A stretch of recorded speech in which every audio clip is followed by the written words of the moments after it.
welcome to TECsperts, where we're going to talk about the ECU baseball team this year. I'm Tori Poole, the sports editor of the East Carolinian.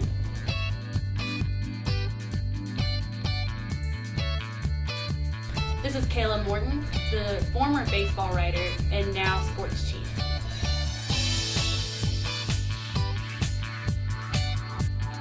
This is Tyler Gavin, baseball writer.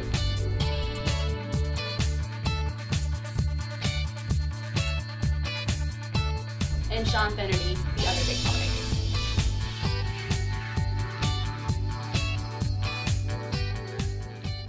Hey guys, welcome to TECsperts. This week we're going to talk about the UNC loss again with ECU and the Houston game coming up this weekend. Okay guys, so first of all, let's talk about it. UNC was just too much for ECU. Talk about why. Just not being able to drive runners in. I wouldn't say they overpowered ECU, but ECU definitely left enough runners on base to kind of kill themselves. Yeah, that's definitely the story of the game. Got some stats with man on base in the game. ECU was 4 for 21, hitting 180 in that position. And with runners in scoring position, they were only 1 for 13. And that wasn't even a hit. It was Turner Brown grounded out to second. So it's just a successful out. So obviously you're not going to win many games, score many runs if when you have guys in position to score, you can't bring them home. Mm-hmm. That being said, if the wind was blowing out at UNC, Kirk Morgan would have took one out in the top of the 11th. Charlie Organ. Yep.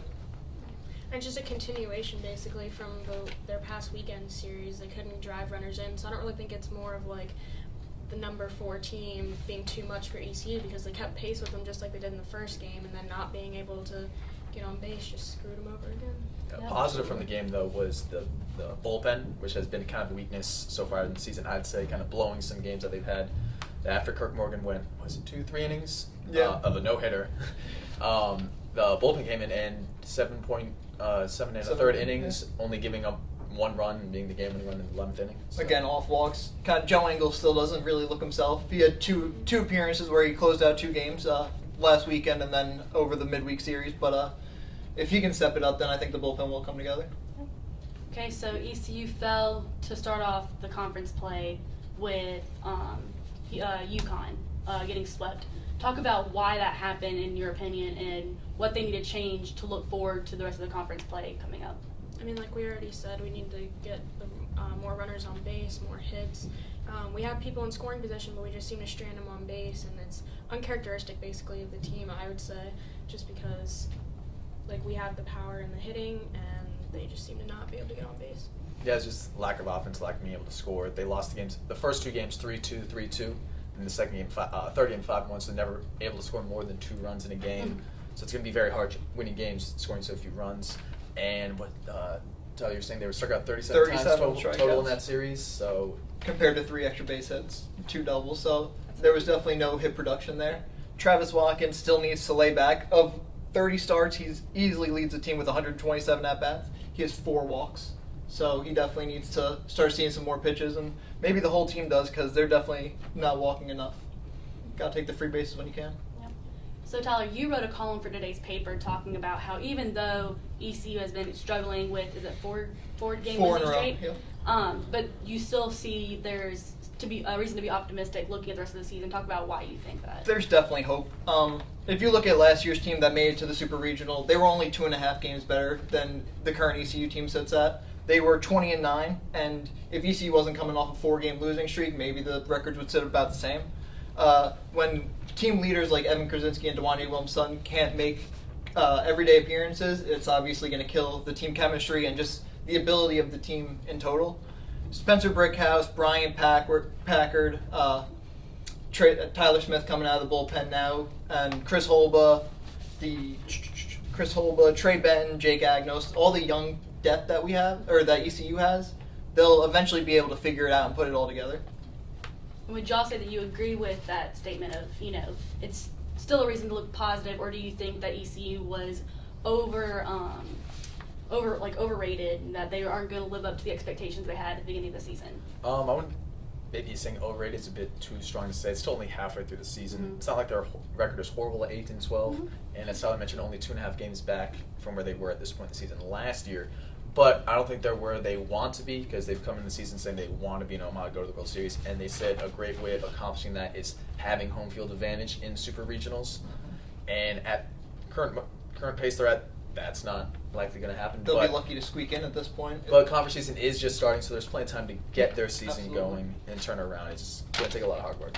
And also the fact of them having to adjust to all the different injuries, especially in pitching, having to rely on the younger guys like you guys were talking about. They still got to mesh with the team that's already been there, and they're still adjusting to just all playing together. So It is quickly becoming gut check time for ECU, though. 3 sweeps, now 4-game losing streak. You got one of the best teams in the conference in Houston, even though they're sitting at 1-2 in conference play, which might put them at the bottom, but they're still 12-3 at home. And then you got Wilmington at home next week or during the week, and they're a team that ECU should beat, so they got to start winning games that they're supposed to. Yeah, definitely. We talked about it before with Duanye coming back, but he's hurt again. Talk about what you think that means for the team. Talk about the success that he kind of brought in, and then it almost seems as when he leaves, the success leaves with him. Talk about that a little bit.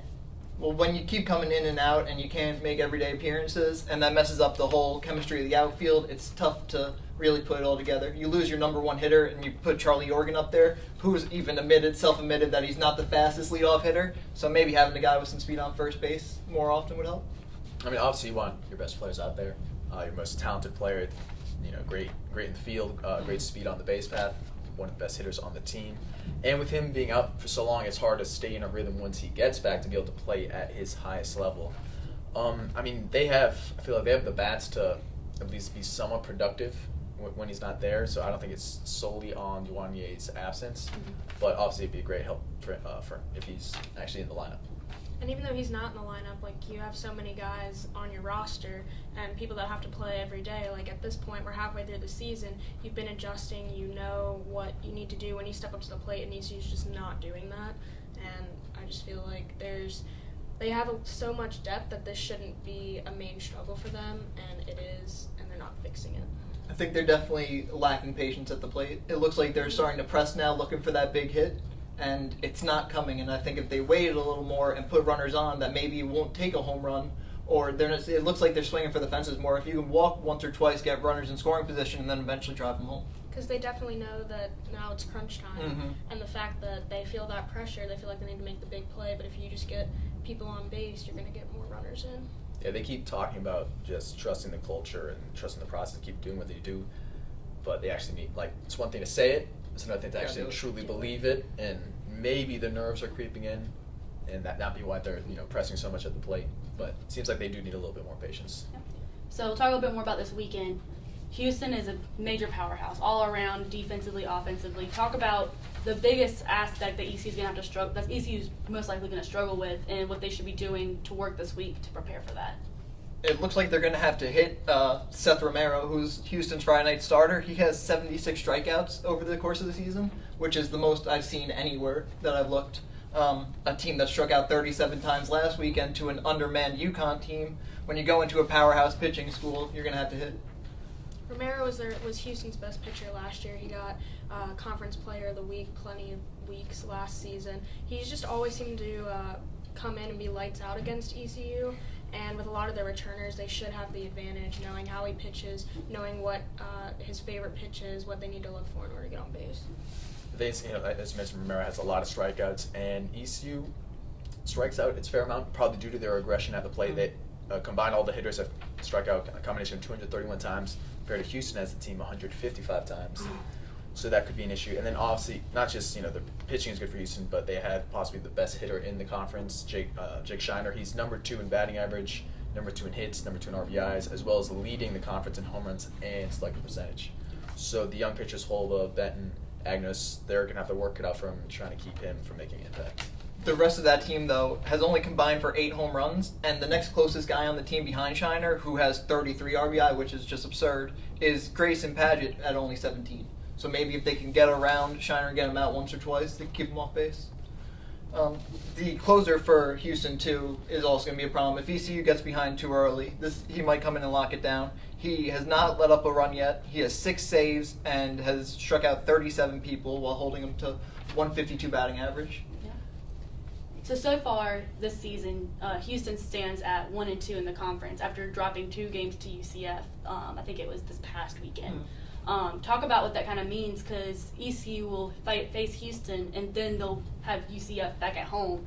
So it kind of gives them more of a chance to kind of be at home in their in Clark LeClaire Stadium instead of facing them on the road, since they're going to go to Houston and come back. But do you think that it kind of means something that Houston wasn't able to take down UCF, especially considering the powerhouse that they are? I think obviously Houston's record 1-2 doesn't show what kind of a team they are. Their only losses this year come really against ranked teams, and then just midweek games that they struggled with just due to their pitching rotation.